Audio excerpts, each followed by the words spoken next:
অবশেষে মামলা করতে গিয়েও বুবলিকে কপি করলেন চিত্রনায়িকা অপু বিশ্বাস। এমনই একটা গুঞ্জন রয়েছে সোশ্যাল মিডিয়ায়। তাই তার বিস্তারিত জানতে অবশ্যই ভিডিওটি না টেনে শুরু থেকে শেষ পর্যন্ত দেখে সঙ্গেই থাকুন। প্রিয় দর্শক, সম্প্রতি সাইবার বুলিং এর শিকার হয়েছেন চিত্রনায়িকা অপু বিশ্বাস ও চিত্রনায়িকা শবনম বুবলি। আর তাই অতিষ্ঠ হয়ে প্রথমে পুলিশের দ্বারস্থ হয়েছেন চিত্রনায়িকা শবনম বুবলি। রাজধানীর বাটারা থানায় একটি সাধারণ ডায়েরি করেন।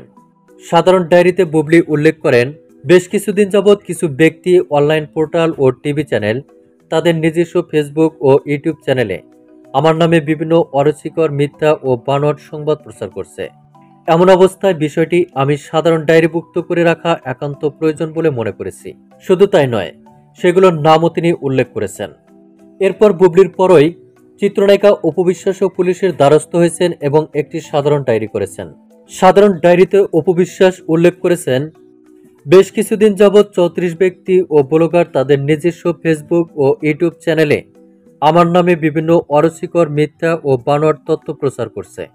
এমন অবস্থায় বিষয়টি সাধারণ ডায়েরিভুক্ত করে রাখা প্রয়োজন বলে মনে করেছি।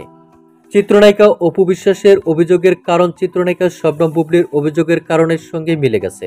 আর তাই অনেকে মন্তব্য করেছেন, মামলা করতে গিয়েও চিত্রনায়িকা শবনম বুবলিকে কপি করেছেন চিত্রনায়িকা অপু বিশ্বাস। তো প্রিয় দর্শক, এ বিষয়ে আপনার কি মন্তব্য তা আপনার ধারণা মোতাবেক কমেন্ট করে জানিয়ে দিন নিচের কমেন্ট বক্সে।